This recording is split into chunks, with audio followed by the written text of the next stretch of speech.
Shalom Bapak Ibu Saudara terkasih dalam Tuhan, salam sejahtera bagi kita semua. Senang sekali saya dapat berjumpa saudara kembali untuk menyampaikan sebuah renungan. Tetapi sebelumnya, mari kita berdoa.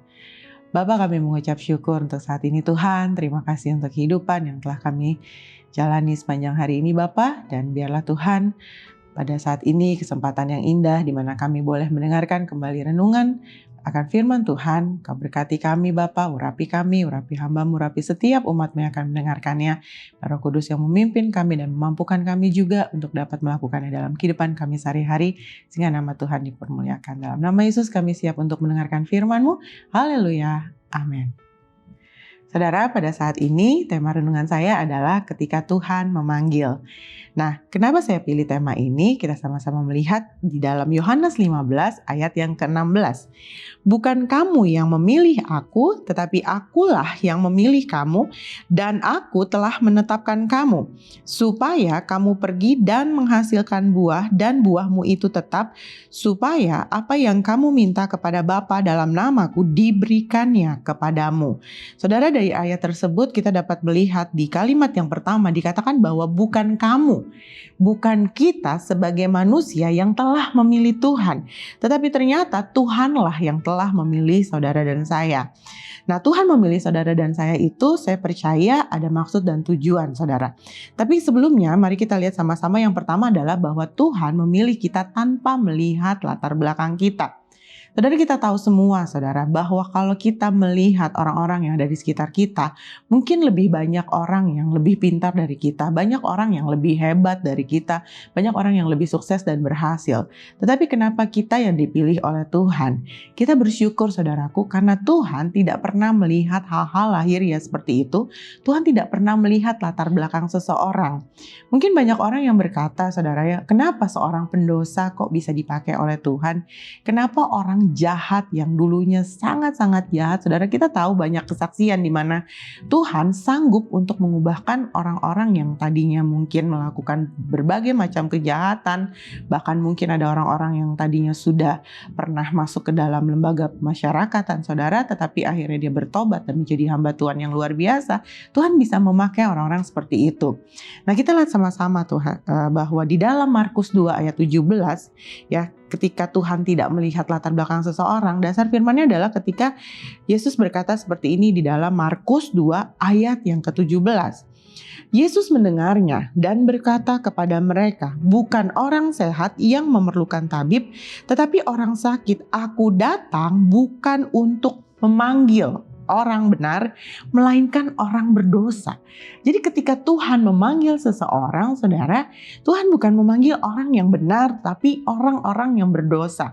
Nah, kita lihat di sini, saudaraku, mengapa Tuhan tidak memanggil orang benar? Karena di ayat sebelum dikatakan bahwa bukan orang sehat yang butuh tabib, tapi orang sakit. Nah, Kristus datang ke dunia bukan hanya untuk menyelamatkan, tetapi dia juga ingin memulihkan setiap orang-orang yang butuh pemulihan, dan Tuhan juga mau mengubahkan setiap orang-orang yang butuh diubahkan, saudara. Dan orang-orang yang harus diubahkan itu adalah orang-orang yang tentu saja orang-orang yang berdosa.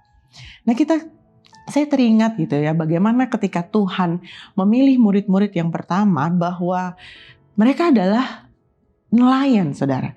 Petrus, Yohanes, dan Yakobus adalah nelayan, saudara, di mana mereka yang tadinya hanya menjala ikan, saudara. Pekerjaan nelayan mungkin pekerjaan yang pada saat itu bukan sebuah pekerjaan yang tinggi di mata masyarakat orang Yahudi pada saat itu ya, saudara. Tetapi Tuhan memilih orang-orang yang tanpa melihat pekerjaan mereka sebelumnya atau latar belakang mereka, saudaraku. Dan kita lihat di sini tadi di ayat yang tadi bahwa berita baiknya adalah bagi saudara dan saya bahwa jangan pernah lagi kita diintimidasi oleh si jahat yang berkata bahwa Ketika engkau berdosa, engkau sudah tidak layak di hadapan Tuhan. Ketika engkau berdosa, Tuhan tidak mungkin dapat memakai engkau. Atau Tuhan tidak mungkin memanggil dan memilih engkau. Justru sebaliknya saudaraku. Firman ini harusnya menguatkan setiap kita bahwa ternyata kasih Tuhan yang besar, kasih Tuhan yang begitu luar biasa, dia buktikan bukan hanya kematiannya di atas kayu salib, tetapi kasih Tuhan tersebut mau merangkul setiap orang-orang yang tadinya tidak layak di mata dunia, tetapi Tuhan mau melayakkan dan Tuhan mau memulihkan, bahkan menguduskan, serta memakai orang-orang yang memang tadinya berdosa, orang-orang yang tadinya seorang pendosa, tetapi kalau dia mau bertobat dengan sungguh-sungguh, berbalik dari kehidupan yang lama, Tuhan sanggup memakai orang tersebut. Dan Tuhan sanggup memperlengkapi saudara, orang-orang seperti ini saudara. Jadi saudaraku, lebih baik kalau kita tadinya seorang yang berbuat jahat tetapi bertobat dan akhirnya jadi hamba Tuhan, daripada kita yang tadinya hamba Tuhan tapi malah jadi seorang yang melakukan kejahatan. Ya, lebih baik ya kita punya kehidupan yang lama dulu, ya kan? Karena apa? Karena Tuhan begitu luar biasa, saudara. Tuhan memakai orang-orang yang mau untuk dipakai oleh Tuhan.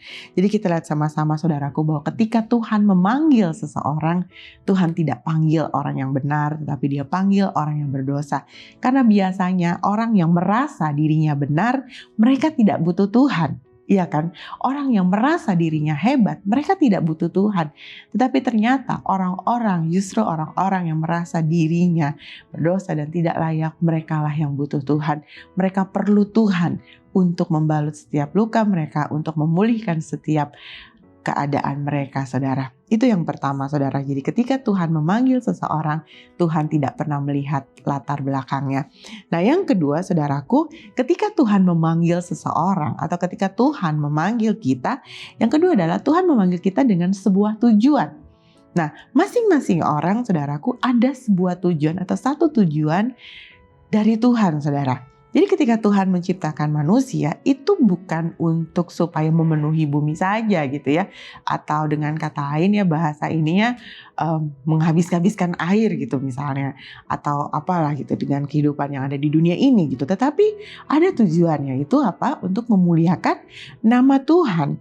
Dan di dalam firman Tuhan, saudara, dengan jelas dikatakan bahwa kita di ayat yang tadi saudaraku, maksud saya di Yohanes 15 ayat 16. Ya, kita baca kembali, dikatakan bahwa bukan kamu yang memilih aku, tetapi akulah yang memilih kamu.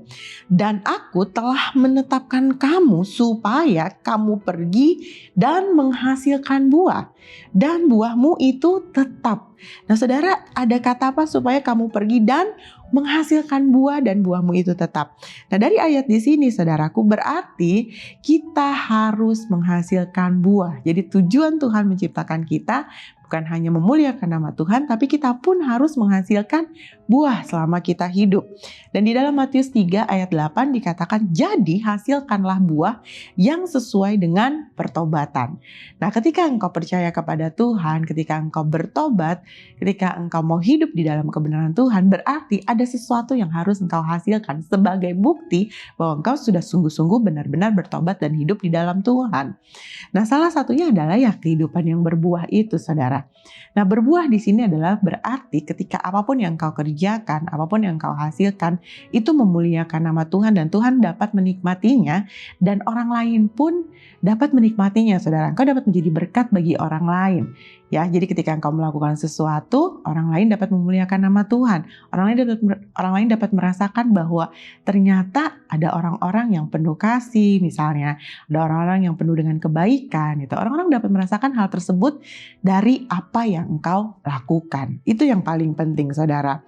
Nah, ternyata saudaraku, kehidupan yang berbuah ini tidaklah mudah. Karena banyak orang-orang percaya yang tidak menyadari bahwa ternyata hidup mereka sedang tidak menghasilkan buah. Nah, salah satu ciri orang yang tidak berbuah adalah kerohaniannya itu mati, saudara. Ya, orang-orang yang tidak dekat dengan Tuhan, dia tidak mungkin dapat menghasilkan buah. Orang-orang yang sedang jauh dari Tuhan, dia tidak mungkin dapat menghasilkan buah yang dapat dinikmati oleh Tuhan. Mengapa? Kita teringat bahwa di dalam Yohanes 15 ayat 1-8 di mana perumpamaan tentang pokok anggur yang benar yang Tuhan Yesus ajarkan dengan jelas dikatakan di ayat yang kelima, saudaraku. Di dalam Yohanes 15 ayat yang kelima dikatakan seperti ini. Akulah pokok anggur dan kamulah ranting-rantingnya. Barang siapa tinggal di dalam aku dan aku di dalam dia, ia berbuah banyak. Sebab di luar aku kamu tidak dapat berbuah apa-apa. Ya, kamu tidak dapat berbuat apa-apa. Berarti saudaraku, firman Tuhan ini dengan jelas mengatakan bahwa orang-orang yang tidak hidup di dalam Tuhan, dia tidak mungkin menghasilkan buah dalam hidupnya. Dengan kata lain saudara, kalau engkau sedang tidak menghasilkan buah, berarti rohmu sedang mati atau kerohanianmu sedang mati, saudara. Nah, kita yang bisa cek diri kita, saudaraku. Jangan-jangan selama kita hidup atau beberapa saat ini, saudaraku, kita sedang tidak menghasilkan apa-apa yang tidak dapat dinikmati oleh Tuhan, saudara. Nah, buat apa kita hidup kalau kita tidak bisa dinikmati oleh Tuhan? Buat apa kita hidup kalau kita tidak memuliakan nama Tuhan, saudara? Iya kan? Jadi kita harus introspeksi diri kita. Kita harus kembali menyadari bahwa kita harus menghasilkan buah yang sesuai dengan pertobatan kita. Karena apa, saudaraku? Di ayat yang ke-8 di dalam Yohanes 15 dikatakan seperti ini. Dalam hal inilah Bapakku dipermuliakan, yaitu jika kamu berbuah banyak dan dengan demikian kamu adalah murid-muridku. Jadi bukan hanya memuliakan nama Tuhan, kita yang adalah murid Tuhan, kita harus benar-benar menghasilkan buah dalam kehidupan kita, saudara. Nah, dengan kemampuan kita sendiri tentunya tidak bisa, tapi kita percaya bahwa ada Roh Kudus dalam diri kita yang akan memampukan kita sehingga kita dapat menghasilkan buah roh dalam kehidupan kita. Nah, saudaraku, ada dua hal yang sudah saya sampaikan dan saya percaya bahwa ketika Tuhan memanggil, Tuhan tidak pernah memanggil sebarang orang. Tuhan bukan memanggil orang yang mampu, tapi Tuhan memanggil orang-orang yang mau dipakai oleh Tuhan, yang mau sungguh-sungguh menjadi anak-anak Tuhan, yang mau sungguh-sungguh menjadi murid-murid Tuhan, yang mau sungguh-sungguh memuliakan nama Tuhan.